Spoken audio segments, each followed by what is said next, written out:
सभी को जय श्री राधे कृष्णा। तो कल जो चंद्र ग्रहण पड़ने वाला है उस पर जो सभी राशियों पर या विभिन्न विभिन्न प्रकार के दुष्प्रभाव और किसी के लिए अच्छा शुभ संकेत लेकर आ रहे हैं, तो इन दुष्प्रभावों से बचने के लिए हमें क्या कार्य करना चाहिए। सूतक काल से ही, चंद्रमा के सूतक काल से ही भगवान शिव के मंत्रों का जाप करें, भगवान शिव के मंत्रों का जाप करें और भगवान का जो हमारे गुरु मंत्र हैं या हमारे इष्ट के जो मंत्र हैं, जो हमारी कुल देवी है उनके मंत्रों का जाप करें, उनका ध्यान करें, उनकी पूजा उपासना करें। परंतु सदैव ध्यान रखना कि उनकी प्रतिमाओं को स्पर्श नहीं करना है, उन्हें भोग नहीं लगाना है।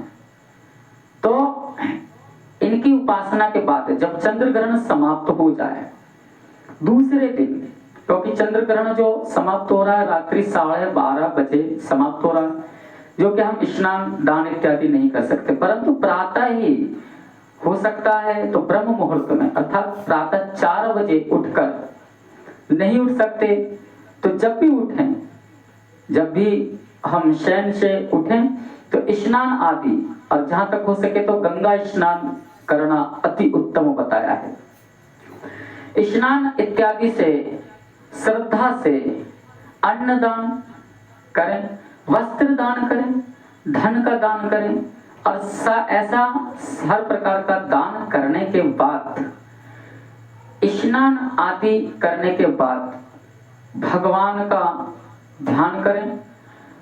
चंद्र ग्रहण में कहा है चंद्र ग्रहणे तथा रात्रि स्नानम दानम प्रशस्यते, अर्थात चंद्र ग्रहण में रात्रि को स्नान करना वर्जित नहीं बताया। तो शास्त्र के अनुसार हम रात्रि में भी स्नान कर सकते हैं। स्नान इत्यादि दान इत्यादि से जब हम निर्वृत्त हो जाएं तो अपने घर में आए और एक कटोरी लें, उसमें सरसों का तेल अथवा शुद्ध घी, ये बाजार का 200-250 रुपए वाला घी नहीं है, शुद्ध घी की आज मूल्य आप सबको पता है। तो शुद्ध घी जो हमारे सामने कोई डेयरी वाला हो या घर का घी हो, शुद्ध घी गरम करके कटोरी में रखें, और घी की व्यवस्था न हो पाए तो सरसों का तेल रखें कि छोटी कटोरी में, उसमें अपना चेहरा देखें जिस पर यह चंद्रमा दुष्प्रभाव, जिन राशियों के बारे में हमने बताया कि इन पर दुष्प्रभाव देने वाला है, तो वो अपना चेहरा उस पात्र में देखें, उस मतलब छाया देखें उस तेल में अथवा घी में। तो छाया देखने के बाद उस कटोरी को किसी को जो शनि देव का तेल मांगते हैं, जो शनिवार को तेल मांगते हैं, उन्हें वह दान कर देना चाहिए। या हमारे द्वार पर जो दान मांगने आते हैं, जो ग्रहण का दान लेते हैं, उन्हें वो कटोरी सहित पात्र सहित तेल दान कर देना चाहिए। तो हमारे ऊपर जो ग्रहण का दुष्प्रभाव छाया के रूप में हमारे ऊपर विराजमान हो जाता है, तो हम जब छाया देखते हैं उस तेल में अथवा घी में, तो वो उस दुष्प्रभाव वो तेल में छाया के रूप में उपस्थित हो जाता है, अर्थात उसमें विसर्जित हो जाता है। तो वो हम दान कर दें और भगवान से प्रार्थना करें। भगवान अपने कुल देवी का सदैव ध्यान रखना।